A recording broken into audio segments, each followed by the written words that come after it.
We put people together on a very level playing field where each one of the people at the table had a chance to be a leader in the group. As they reflect on their common past, there is both hope and frustration. A lot of the changes that happened in the 60s were more sort of from the inside out, and a lot of the changes that are happening in the 90s are like from the outside, global events, things that people feel little control over. The U.S. in the 60s was a creditor nation, and now in the 90s we're a debtor nation. The economic recession we've been talking about is worldwide. All the industrialized nations, some of the ones in Europe, have greater unemployment than we do. The generation that had the 60s, you know, is forcing it down the throats of everyone who wasn't there. You know, because you're all in positions of power now, and we have to hear about the 60s, and it's totally irrelevant for anybody born, you know, after about 1960.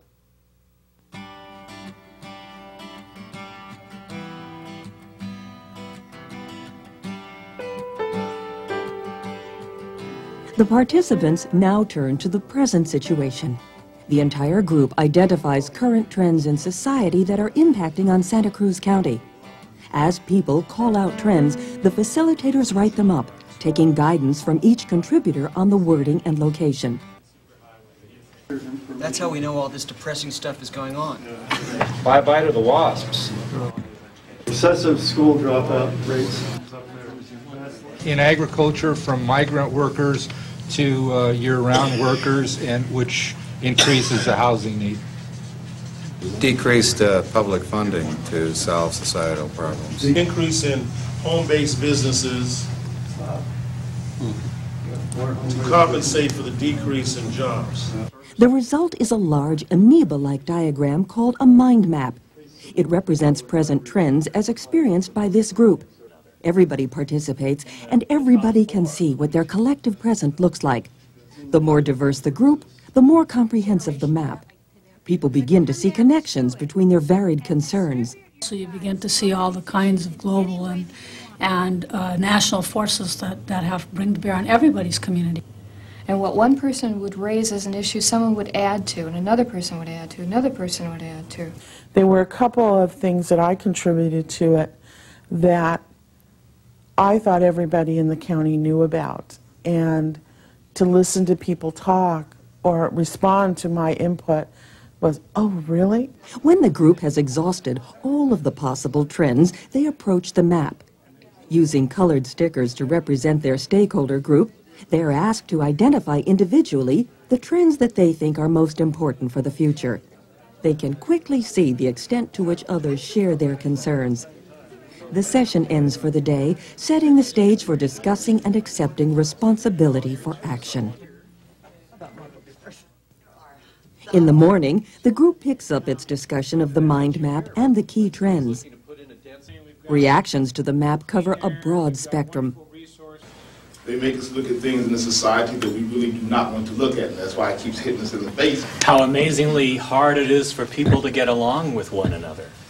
Particularly in America, we have never had a flourishing economy that was not stimulated either by war or war production. And I think now we're being forced now to look at some alternative to how we have a flourishing economy that addresses all these issues. It's like a snake eating its tail. The lack of jobs means poverty, means crime, means people dropping out of school, not education, and I think what we're really at a quandary about is how to treat this globally rather than trying to patch Band-Aids on it. To begin work on this quandary, people now sit together in stakeholder groups. Stakeholder groups consist of people with the same functional relationship to the community.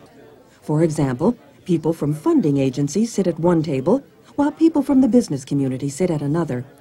In their new groups, they reinterpret the map, identifying the trends that matter most to them. They ask themselves what they are doing about these trends now and what they would like to do in the future. Later, in an open forum, participants deepen their dialogue. By comparing definitions, they are learning to speak with a shared frame of reference. I like the way we've been building for consensus and being easy on each other and all this other kind of stuff. And I think that it runs the danger, though, and I don't know if it comes back together, of us all leaving here saying the same thing, meaning different things. At last they ask, what do we mean by affordable housing? I check into affordable housing. I can't afford it. So I'm just wondering, what is affordable housing? To allow a person, say, in the $30,000 income range to purchase a house. And that house would be deemed affordable if it comes in under the typical price of housing in that particular area. Considered affordable as opposed to low income. I keep hearing affordable, but I never hear low income. Yeah. Finally, somebody articulates the critical issues. Important conflict here, and it's a big contradiction on all of us, is that we want to we want to think about making all these changes, we want to bring about all these beautiful things to this area. But the truth is that we want to keep this place the way it is.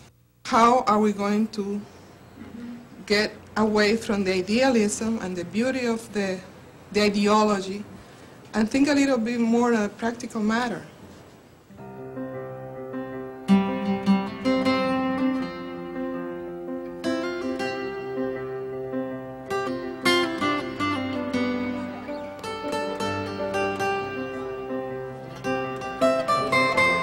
Now participants turn away from external trends toward a deeper awareness of what they feel.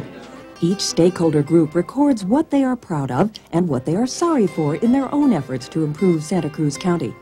This activity encourages people to take responsibility rather than blame others. We have three of our proudest prouds. Our first is that each of us takes pride in her or his individual job and in the outcomes that we see as we work in wherever it is we're working in the county, in the areas of education, law, medicine, and mental health. We're proud of our generous volunteers, and we feel that we donate hours upon hours in the areas of women and children, youth in schools, and domestic violence. We're proud of the emphasis that some of us have had in creating community within the housing projects that have been done. Proud of the empowering of people to help each other. Proud of forming new partnerships. We're sorry that that sometimes when we think we're helping, we're creating dependence. But if we'd just been out there on the edge a little faster, a little sooner, maybe we could have made a bigger difference. Again, after hearing from each group, all 72 people engage in a dialogue on what they heard and what they learned. At all the tables, there seemed to be consensus about a high level of involvement in the communities.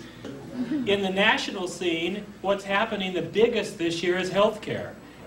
We've hardly opened our mouths about it, and I think that what that means is that with imperfections included, Santa Cruz County is doing pretty well at providing that service for everybody.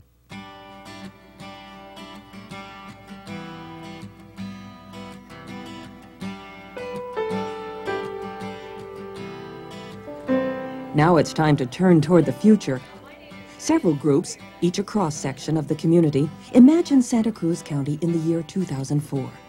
They describe how people are living and working, noting concrete details they believe are feasible, desirable, and personally motivating.